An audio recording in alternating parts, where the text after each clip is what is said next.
السلام عليكم. بسم الله والحمد لله.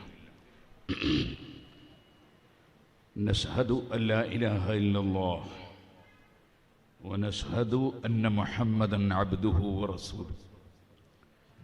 اللهم صل وسلم وبارك على رسولك وحبيبك سيدنا محمد وعلى آل وصحاب سيدنا محمد وعلى جميع الأنبياء والمرسلين ومن اقتدى بهديهم إلى يوم الدين. أما بعد. ആദരണീയരായ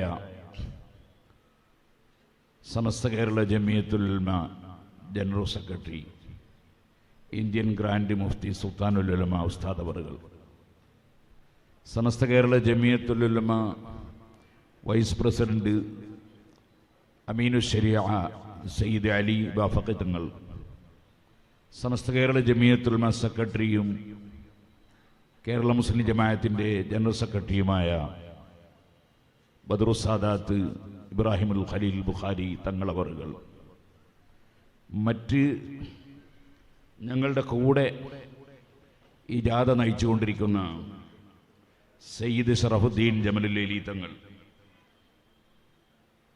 അതേപോലെ മാരായമംഗലം അബ്ദുറഹ്മാൻ ഫൈസി അവറുകൾ, മുഹമ്മദ് ഹുസൈൻ സയ്യിദ് അവറുകൾ, വണ്ടൂർ അബ്ദുറഹ്മാൻ ഫൈസി, BS അബ്ദുള്ള കുഞ്ഞി ഫൈസി, അബൂ ഹനീഫ് അൽ ഫൈസി തന്നല ഉസ്താദ്, അലി അബ്ദുള്ള, മജീദ് കക്കാട്, മുസ്തഫ മാസ്റ്റർ കോടൂർ, മുഹമ്മദ് പറവൂർ തുടങ്ങി ഈ ജാഥയിൽ അനുഗമിച്ചുകൊണ്ടിരിക്കുന്ന പണ്ഡിതന്മാർ, നേതാക്കൾ, ഈ കോട്ടയം ജില്ലയിൽ ഞങ്ങൾ കടന്നെത്തിയപ്പോൾ ഞങ്ങളെ വളരെ ആദരവോടെ സ്നേഹത്തോടെ സ്വീകരിച്ച കോട്ടയം ജില്ലയിലെ ജമിയത്തുൽ ഉലമയുടെയും കേരള മുസ്ലിം ജമാഅത്തിൻ്റെയും SYSൻ്റെയും SSFൻ്റെയും ജമിയത്തുൽ മുഅല്ലിമീൻ്റെയും SMAയുടെയും നേതാക്കൾ, പ്രവർത്തകർ, പ്രത്യേകിച്ച് ഞാൻ പറയട്ടെ, നമ്മുടെ ചേംബർ ഓഫ് കൊമേഴ്സിൻ്റെ ചെയർമാൻ പ്രസിഡന്റ് തോമസ് ചേട്ടൻ അവറുകൾ, അദ്ദേഹം ഇവിടെ ഞങ്ങൾ വന്നപ്പോൾ ഞങ്ങളോട് കാണിച്ച ഒരു ആദരവും ഞങ്ങളോട് കാണിച്ചൊരു സ്നേഹവും കൂറും ഞാൻ ആലോചിച്ചു പോയി. വിദേശ രാജ്യങ്ങളിൽ ചെന്നാൽ നമ്മൾ ചെല്ലുന്നത് ഒരു പക്ഷേ അവിടെയുള്ള ആളുകളുടെ സഹായത്തിന് വേണ്ടിയാണെങ്കിലും അറബികളുടെ സംസ്കാരം എന്ന് പറയുന്നത് അതിഥികളെ വല്ലാതെ സംസ്കരിക്കുന്ന, സ്നേഹിക്കുന്ന, ആദരിക്കുന്ന ഒരു സംസ്കാരമാണ്. അവർ വന്ന് കൂട്ടിക്കൊണ്ടുപോകും, ചെന്നാൽ അവർ നമ്മുടെ കൂടെ ഇരുന്ന് സംസാരിക്കും. തിരിച്ചു വരുന്ന സമയത്ത് വാഹനത്തിൻ്റെ സമീപത്തോളം വന്ന് യാത്രയേക്കും. ആ ഒരു അറബി സംസ്കാരം പൂർണ്ണമായി ഉൾക്കൊണ്ട് സ്വീകരിച്ച തോമസ് ചേട്ടൻ താഴെ ഇരിക്കുമ്പോൾ ബഹുമാനപ്പെട്ട ഇബ്രാഹിം ഖലീൽ ബുഖാരി തങ്ങൾ ഇങ്ങോട്ട് വിളിച്ചു വരുത്തി 2 വാക്ക് സംസാരിപ്പിച്ചു എന്ന് അദ്ദേഹം പറഞ്ഞല്ലോ. അത് ഞങ്ങളുടെയും ഒരു കടപ്പാടാണ്. എപ്പോഴും മല്ലം യസ്കുരിന്നാസ ലം യസ്കുരില്ല, നബി സല്ലല്ലാഹു അലൈഹി വസല്ലം പഠിപ്പിച്ച ഒരു ആശയമാണ്. മനുഷ്യർക്ക് നന്ദി വേണം, അപ്പോഴേ പടച്ചവന് നന്ദിയുള്ളവനാവുള്ളൂ. ജനങ്ങളോട് നന്ദിയില്ലാത്തവൻ പടച്ചവനോട് നന്ദിയുള്ളവനാവില്ല. എല്ലാ ജനങ്ങളുടെയും സഹകരണം കൊണ്ടാണ് എല്ലാ മനുഷ്യരും ജീവിക്കുന്നത്. ഇപ്പോൾ ഞാനത് വിശദീകരിക്കുന്നില്ല. നമ്മൾ ഒരു ഭക്ഷണം കഴിക്കുമ്പോൾ ആ ഭക്ഷണത്തിൻ്റെ ധാന്യം, നമ്മൾ ഫ്രൂട്ട്സ് കഴിക്കുമ്പോൾ ആ ഫ്രൂട്ട്സ് അത് കൃഷി ചെയ്തുണ്ടാക്കുന്ന ആളുകളോട് നമുക്ക് കടപ്പാടില്ലേ?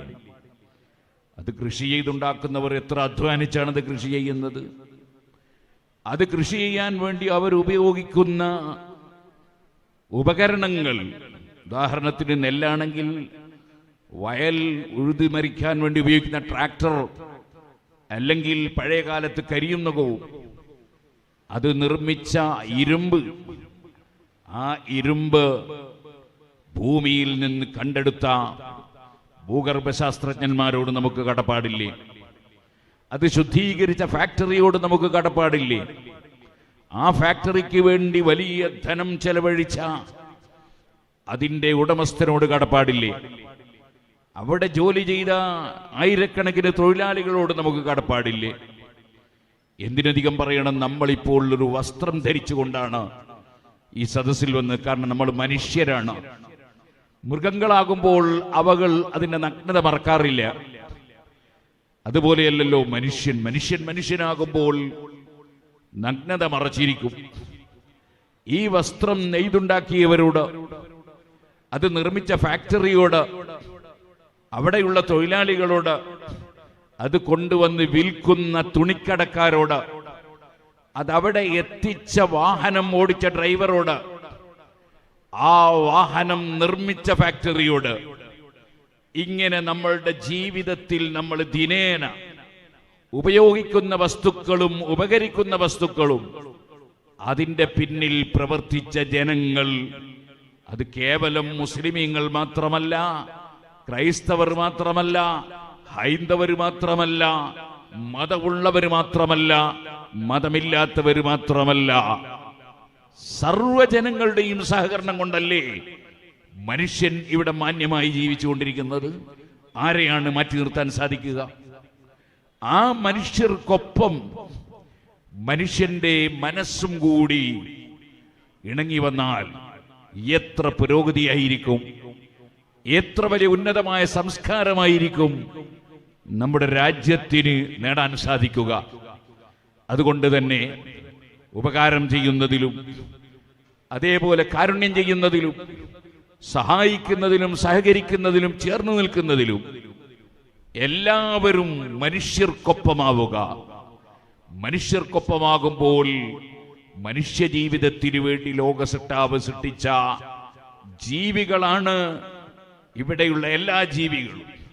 നേരത്തെ മഹാനായ ഉസ്താദ് അവറുകൾ നായയെ സംബന്ധിച്ച് പറഞ്ഞു. നായ അത് മതത്തിന്റെ ഒരു നിയമമാണ്. തൊട്ടാൽ 7 പ്രാവശ്യം കഴുകണം. അതൊരു നിയമമാണ്. നമ്മുടെ ശരീരത്തിൽ നമ്മൾ വിസർജിച്ചാൽ ആ സ്ഥലം കഴുകണം എന്ന നിയമമുണ്ട്. അതിന്റെ അർത്ഥം ആ സ്ഥലത്തോട് നമുക്കെന്തെങ്കിലും വിരോധമുണ്ട് എന്നല്ല. അതുകൊണ്ട് തന്നെ നായയെ കല്ലെറിയാൻ പാടില്ല, നായയെ ഉപദ്രവിക്കാൻ പാടില്ല. കടിക്കുന്ന നായയാണെങ്കിൽ അതിനെ കൊല്ലാമെന്നും മതത്തിൽ നിയമമുണ്ടെങ്കിലും രാജ്യത്ത് അതിന് നിയമം അനുവദിക്കുന്നില്ല. രാജ്യത്തിന്റെ നിയമം സ്വീകരിച്ച് ജീവിക്കണമെന്ന് മതത്തിലൊരു നിയമമുണ്ട്. അതിനാൽ ഇന്ന് നമുക്ക് കടിക്കുന്ന നായയെയും കൊല്ലാൻ പറ്റില്ല. സുഹൃത്തുക്കളെ, ആ നായ പലവിധമുണ്ട്. പോലീസ് നായയുണ്ട്, അത് വലിയ വലിയ കേസുകൾ തെളിയിക്കുന്ന നായയാണ്. അതിന് നല്ല വിവരവും ബുദ്ധിയുമുണ്ട്. പല കേസുകളും അത് തെളിയിക്കുന്നുണ്ട്. അതിന് വലിയ ആദരവ് നൽകപ്പെടുന്നുണ്ട്. അത് ചിലപ്പോൾ ജീവൻ ഒടുങ്ങിയാലും സല്യൂട്ട് കൊടുക്കുന്നതൊക്കെ നമുക്ക് കാണാം. അങ്ങനെ ഒരു നായയുണ്ട്. എന്നാൽ വിദ്യാഭ്യാസത്തിന്റെ വലിയ ഒരു മഹത്വം പരിശുദ്ധ ഇസ്ലാമിൽ അൽ കൽബുൽ മുഅല്ലം എന്ന് പറയുന്ന പഠിപ്പിക്കപ്പെട്ട നായയുണ്ട്. അത് വേട്ട പഠിപ്പിക്കപ്പെട്ട നായയാണ്.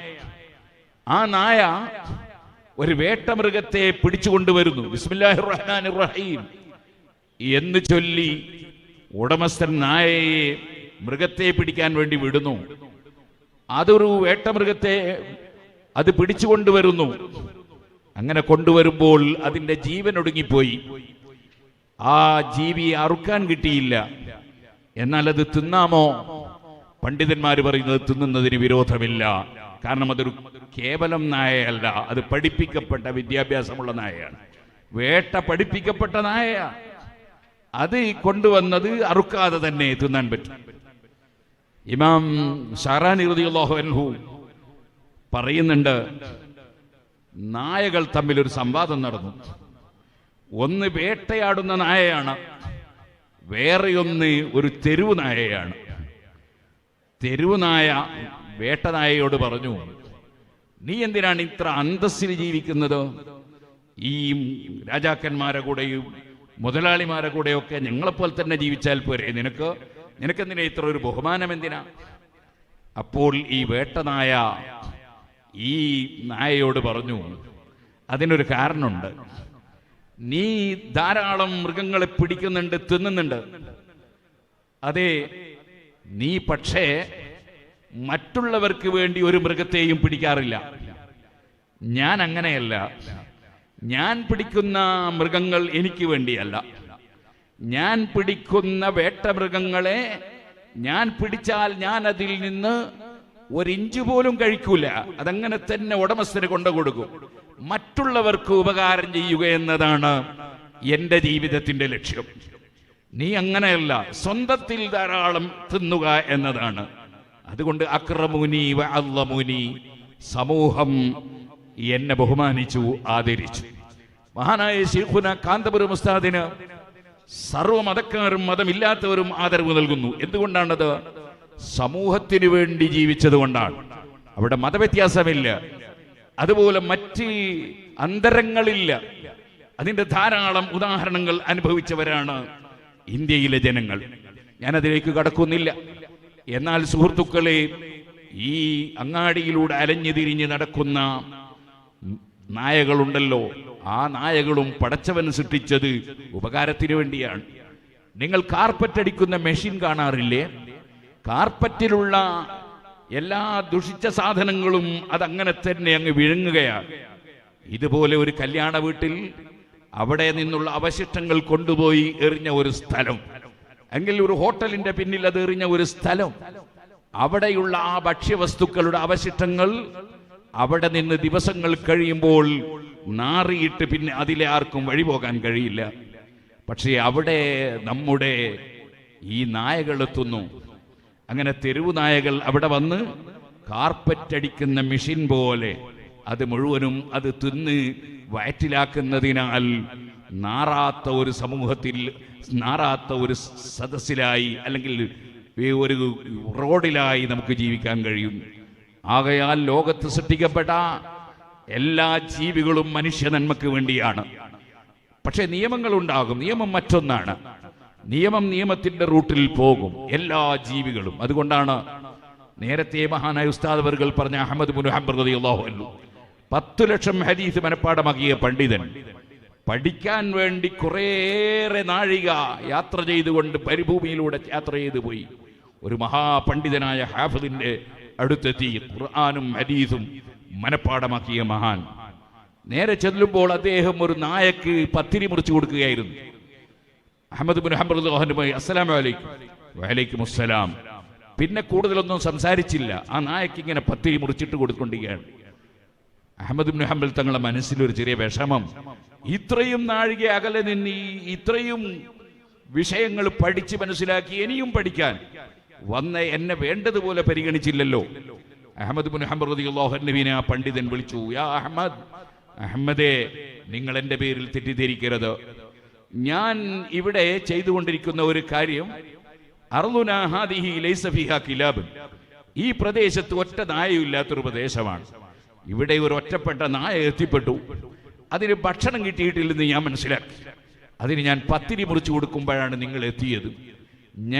നിങ്ങൾ വന്നപ്പോ നിങ്ങളെ പരിഗണിച്ച് ആ നായയെ ഞാൻ അവഗണിച്ചാൽ ലോകസട്ടാവായ പടച്ചവന്റെ അടുക്കൽ എന്റെ ആഗ്രഹം മുറിഞ്ഞു പോകുമോ എന്ന് ഞാൻ ഭയപ്പെട്ടു. കാരണം മുഹമ്മദ് നബി സല്ലല്ലാഹു അലൈഹി വസല്ലം പഠിപ്പിച്ചിട്ടുണ്ട്, അതേ അവിടുന്ന് അറിയിച്ചിട്ടുണ്ട്, അങ്ങനെ ഒരു ഹദീസ് എനിക്ക് ലഭിച്ചിട്ടുണ്ട്. മൻ ഖതഅ റജാഅ മൻ ഇർതജാഹു ഖതഅ അല്ലാഹു റജാഅഹു യൗമൽ ഖിയാമ. ഒരാളുടെ ആഗ്രഹം മുറിച്ചു കളഞ്ഞാൽ, ആശ മുറിച്ചു കളഞ്ഞാൽ, ആ മുറിച്ചു കളയുന്നവന്റെ ആഗ്രഹം പാരത്രിക ലോകത്ത് അല്ലാഹു മുറിച്ചു കളയും എന്നൊരു ഹദീസ് നബി സല്ലല്ലാഹു അലൈഹി വസല്ലം എനിക്ക് ലഭിച്ചിട്ടുണ്ട്. അതുകൊണ്ടാണ്, അത് മനുഷ്യരോട് മാത്രമല്ലല്ലോ, എല്ലാ ജീവികൾക്കും അതിന്റെ ആഗ്രഹം പൂർത്തീകരിച്ചു കൊടുക്കണമല്ലോ. ഇത് ഭക്ഷണത്തിന്റെ ആവശ്യമല്ലേ, അത് കൊടുക്കുമ്പോഴാണ് നിങ്ങൾ വന്നത്. അത് ഞാൻ നിർത്തിയാൽ ഈ മൃഗത്തിന്റെ, ഈ നായയുടെ ആഗ്രഹം മുറിച്ചതിന്റെ പേരിൽ എന്റെ ആഗ്രഹം പടച്ചവൻ മുറിച്ചു കളയുമെന്ന് ഞാൻ ഭയപ്പെട്ടു. അഹ്മദ് ഇബ്നു ഹംബൽ റളിയല്ലാഹു അൻഹു പറഞ്ഞു, എത്ര നാഴിക അകലെ നിന്ന് വന്നാൽ എന്താണ്, ഈ എത്ര കഷ്ടപ്പെട്ടാൽ എന്താണ്, ഈ ഒരൊറ്റ ഹദീസ് മതി എന്റെ എല്ലാ അധ്വാനവും മുതലാകാൻ എന്ന് അഹ്മദ് ഇബ്നു ഹംബൽ റളിയല്ലാഹു അൻഹു പറഞ്ഞു. സുഹൃത്തുക്കളെ, വിദ്യാഭ്യാസമാണ്, അറിവാണ്, സംസ്കാരമാണ്, അതേ മനുഷ്യന് മനുഷ്യത്വമാണ്, മനുഷ്യനെ ചേർത്ത് പിടിക്കാനുള്ള ആശയങ്ങളാണ് മനുഷ്യനാവശ്യം. അത് പ്രചരിപ്പിക്കുകയാണ് നമ്മുടെ ഈ കേരള യാത്രയുടെ മർമ്മപ്രധാനമായ ലക്ഷ്യം. അത് അങ്ങനെ പ്രബോധനം ചെയ്തുകൊണ്ടുള്ള ഒരു യാത്രയാണ്. ഇൻഷാ അല്ലാഹ് 16-ാം തീയതി തിരുവനന്തപുരത്ത് അവസാനിക്കും. അല്ലാഹു തൗഫീഖ് നൽകട്ടെ. അത് ഈ കേരളത്തിൽ ഒരു വലിയ ചരിത്രം സൃഷ്ടിക്കും. അതിനുവേണ്ടി നിങ്ങളെല്ലാവരും അവിടെ വരാൻ ഒരുങ്ങി നിൽക്കുന്നവരാണെന്ന് എനിക്കറിയാം. അതേ, നിങ്ങളെല്ലാവരെയും അവിടേക്കും ക്ഷണിച്ചുകൊണ്ട് എല്ലാവിധ സന്തോഷങ്ങളും അഭിനന്ദനങ്ങളും ഇവിടെയുള്ള നേതാക്കൾക്കും പ്രവർത്തകർക്കും, ഞങ്ങളെ ഇവിടെ സ്വീകരിച്ച മുസ്ലിം അമുസ്ലിം ഭേദമന്യേ സ്വീകരിച്ച എല്ലാവർക്കും പ്രത്യേകം നന്ദി രേഖപ്പെടുത്തി ഞാൻ എൻ്റെ വാക്കുകൾ അവസാനിപ്പിക്കുന്നു. അല്ലാഹുവേ, മഹാനായ ശൈഖുനാ ഉസ്താദ് അവറുകൾക്കും ഞങ്ങളുടെ സർവ്വ നേതാക്കൾക്കും പ്രവർത്തകർക്കും സഹായികൾക്കും സഹകാരികൾക്കും വിദേശത്തുള്ള ICF-ന്റെ പ്രവർത്തകർക്കും അതേ RC-യുടെ പ്രവർത്തകർക്കും നാട്ടിലുള്ള പ്രവർത്തകർക്കും എല്ലാ സഹായികൾക്കും സഹകാരികൾക്കും എല്ലാ മതങ്ങളിലുള്ളവർക്കും നീ നന്മ നൽകണം റഹ്മാനെ. ദീർഘായുസ്സും ആരോഗ്യവും ഐശ്വര്യവും നൽകണം റഹ്മാനെ. ഞങ്ങൾക്ക് ഞങ്ങളുടെ ജീവിതകാലം മുഴുക്കെ മഹാനായ സുൽത്താൻ ഉസ്താദ് അവറുകളെ പിന്തുടർന്നുകൊണ്ട്, അവിടുത്തെ ശിഷ്യന്മാരിൽ ഒരു എളിയവനാണ് ഞാൻ, ഞങ്ങൾക്കെല്ലാവർക്കും അവിടുന്ന് പഠിപ്പിച്ച ആശയം മുറുകെ പിടിച്ച് ഇവിടെ അഹ്ലുസുന്നത്തി വൽ ജമാഅത്തിന്റെ ആശയം പ്രചരിപ്പിക്കാൻ ഭാഗ്യം തരണം റഹ്മാനെ. അഹ്ലുസുന്നത്തി വൽ ജമാഅത്തിന്റെ ഒരു ആശയമാണ് മരണപ്പെട്ടു പോയവർക്കൊപ്പവുമായിരിക്കണം നമ്മൾ, മരിച്ചവരെ മറന്നുപോകാൻ പാടില്ല. റബ്ബന ഗ്ഫിർ ലനാ വലി ഇഖ്വാനിന അല്ലദീന സബഖൂനാ ബിൽ ഈമാൻ, മുൻഗാമികൾക്ക് വേണ്ടി പ്രാർത്ഥിക്കണം. അത് ഖുർആൻ പഠിപ്പിച്ച ആശയമാണ്. ഇന്നത്തെ ഈ രാത്രി നമ്മളെ സംബന്ധിച്ചിടത്തോളം വല്ലാത്തൊരനുസ്മരണയുള്ള യാത്രയാണ്. കാരണം ബഹുമാനപ്പെട്ട മുഹരിറുൽ മദ്ഹബ് ഇമാം അബൂ സക്കരിയ യഹ്യ ഇബ്നു ശറഫ് നവാവി, ഇമാം നവവി റളിയല്ലാഹു അൻഹുവിന്റെ വഫാത്ത് നടന്ന ഒരു രാത്രിയാണ് ഈ റജബ് 24-ാം രാവ്. ഓ സുഹൃത്തുക്കളെ, അത് ബുധനാഴ്ച രാവായിരുന്നു. ഇത് ബുധനാഴ്ച രാവാണ്. റജബ് മാസത്തിലുള്ള 24-ാം രാവാണ്. നിങ്ങളെല്ലാം തിരിച്ചു പോകുന്ന സമയത്ത് ഹിജറ 676-ൽ വഫാത്തായ മഹാനായ ഇമാം നവവി റളിയല്ലാഹു അൻഹുവിന്റെ പേരിൽ ഒരു ഫാത്തിഹയെങ്കിലും കഴിയുമെങ്കിൽ ഒരു യാസീനെങ്കിലും ഓതി ദുആ ചെയ്യണമെന്ന് വസിയ്യത്ത് ചെയ്യുന്നത് അത് കടപ്പാട് കൊണ്ടാണ്. ഇമാം നവവി റളിയല്ലാഹു അൻഹുവിന്റെ കിതാബ് കൊണ്ടാണ് നമുക്ക് എത്രയോ ആശയങ്ങൾ കൃത്യമായി പഠിക്കാൻ സാധിച്ചത്. ആകെ 45 വർഷത്തോളം മാത്രം ജീവിച്ചപ്പോൾ സുബ്ഹാനല്ലാഹ് ലോകത്തെ മുഴുവൻ സഹകരിക്കുകയും അതിൽ പ്രവർത്തിക്കുകയും നേതൃത്വം നൽകുകയും ചെയ്ത പാലോട്ട് മൂസക്കുട്ടി ഹാജി കണ്ണൂർക്കാരനാണ്. ബഹുമാനപ്പെട്ടവർ അന്നത്തെ കാലത്ത് വലിയ വലിയ കിതാബുകൾ ശേഖരിച്ച് ആ കിതാബുകളിൽ നിന്ന് പഠിച്ച ഇൽമ സമൂഹത്തിന് എത്തിച്ചു കൊടുക്കാൻ വേണ്ടി ശ്രമിക്കുകയും അന്ന് മുസ്ലിമീങ്ങളെ ഭിന്നിപ്പിക്കാനുള്ള ചില ശ്രമങ്ങൾ, നിങ്ങളെ ഇവിടെയൊന്നും അത്തരം ശ്രമങ്ങൾ അങ്ങനെ ഇല്ല എന്നതിൽ വലിയ സന്തോഷം പ്രകടിപ്പിച്ചുകൊണ്ട് ഞാൻ പറയട്ടെ, ഞങ്ങൾ ആ ഭാഗത്ത് അത്തരം ചില ശ്രമങ്ങൾ ഉണ്ടായപ്പോൾ അതിനെതിരെ വളരെ ശക്തമായി നിന്ന് ശരിയായ ഇസ്ലാം എന്താണ്, അത് തീവ്രവാദമല്ല, ഭീകരവാദമല്ല, വർഗീയതയല്ല, അക്രമമല്ല, തമ്മിലടിക്കലല്ല, പള്ളികളിൽ ഭിന്നിപ്പുണ്ടാക്കലല്ല, അങ്ങനെ കൃത്യമായ രീതിയിൽ വിഷയങ്ങൾ പഠിപ്പിച്ചു കൊടുത്ത പാലോട്ട് മൂസക്കുട്ടി ഹാജി അവറുകൾ വഫാത്തായി കാലം കുറെ കഴിഞ്ഞതിന് ശേഷം കണ്ണൂരിലെ പുല്ലൂക്കര എന്ന് പറയുന്ന സ്ഥലത്ത് ദർസിൽ ഓതിക്കൊണ്ടിരിക്കുമ്പോ മഹാനവറുകളെ വീട്ടിൽ പോയി ബഹുമാനപ്പെട്ടവർ ഉപയോഗിച്ചിരുന്ന ശറഹ് മുസ്ലിം, ഇമാം നവവി റളിയല്ലാഹു അൻഹുവിന്റെ ശറഹ് മുസ്ലിമും അതുപോലെ ഇസ്മായിൽ ഹഖ് തങ്ങളുടെ റൂഹുൽ ബയാനും അതുപോലുള്ള ഒരുപാട് കിതാബുകൾ വിലക്ക് വാങ്ങിയ ഒരെളിയ പ്രവർത്തകനാണ് ഞാൻ, ഒരു ചെറിയ മുതഅല്ലിമാണ് ഞാൻ. അല്ലാഹു സുബ്ഹാനഹു വ തആല അവിടുത്തെ ദർജ വർദ്ധിപ്പിച്ചു കൊടുക്കുമാറാകട്ടെ. അവരുടെ പേരിലാണ് നമ്മുടെ ഈ നഗരി എന്നതും കൂടി ഓർമ്മപ്പെടുത്തി അവർക്ക് വേണ്ടിയും ദുആ ചെയ്യണമെന്ന് നിങ്ങളെ ഓർമ്മപ്പെടുത്തി ഞാൻ എൻ്റെ വാക്കുകൾ നിർത്തുന്നു. വാഖിറു ദഅവാന അനിൽ ഹംദുലില്ലാഹി റബ്ബിൽ ആലമീൻ. അസ്സലാമു അലൈക്കും വറഹ്മത്തുള്ളാഹി വബറകാതുഹു.